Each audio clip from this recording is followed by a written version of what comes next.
So what we're going to talk about now is we're going to talk about downloading and managing files. And the first thing that I always like to mention about downloading is that you can download a file as many times as you need to. So, we're going to talk in just a moment about the different types of downloads. And so you're not limited to, if you choose one option, you can always go back and choose a different option later on. Another thing that I just want to note here is that you will notice that on the title assignments page, the default is going to be the active queue, and these are your active file assignments. This is where all new file assignments will show up, but you also have what's called the completed queue, and this is just a place where you can put assignments. It's just really kind of a housekeeping feature. If you've already downloaded the file, you're finished with the project, you don't want it to be cluttering up your active queue, you can choose to move it to your completed queue. So what we're going to do now is I'm just going to choose a title here, and what we notice here is that we have two options that get lit up when we choose an option. We can either add it to downloads or we can move it to the completed queue. If you move something to your completed queue, the good news is that you can always move it back. Actually, let's just go ahead. Let's move that to the completed queue just to show you how that looks. And so if I go to completed, I'll see that that is there.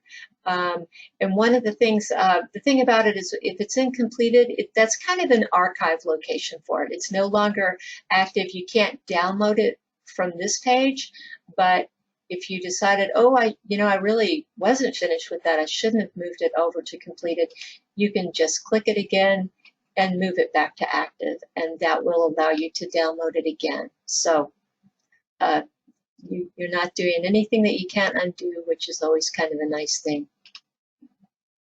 So when you click Add to Downloads, what you're going to see is you're going to see a little dialog that gives you the option to download the full file set, which is going to include the images folder, or what we call the XML download, which excludes the images. Now, obviously the full download also includes the XML, but the XML download is just it's more like XML only. It's just not going to include that images folder. So once you've selected that, you just click the I agree. And then to complete your download, you just go to the My Downloads page up in the upper right-hand corner. And what you'll see when you go here is you will see all of the downloads that you have sent to the downloads queue. And you'll see a column over here to the right that says actions. And what that's going to show, and this is actually kind of a good example because sometimes the pre-processing happens really quickly, and as soon as I get to my downloads, it'll have the little download button.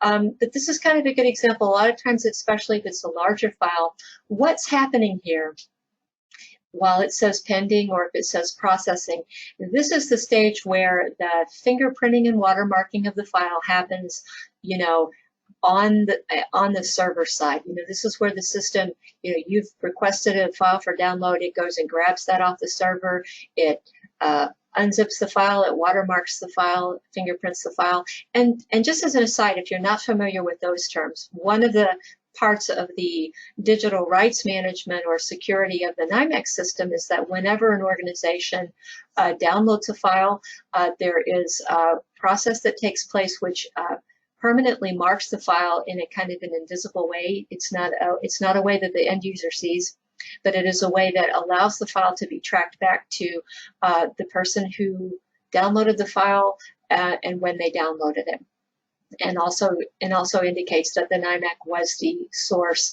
of that copy of the file. So so that's kind of the exciting behind the scenes stuff that's happening right now when we're seeing that status.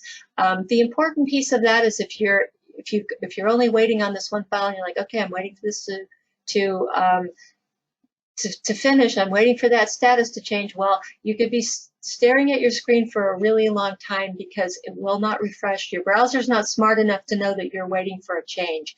So we actually have to go up in the upper left-hand corner here and click to refresh the page in order for that status to change. So, and like I say, it's kind of like if you're working in the system, you're doing other things and you're moving back and forth, you know, it'll refresh when you move back and forth in the system. But if you're just on this page, you will have to kind of prompt your browser and say, hey, has there been a change? Is there any news? And then once you have the download button there, totally straightforward. You click it and you're going to get a download dialog.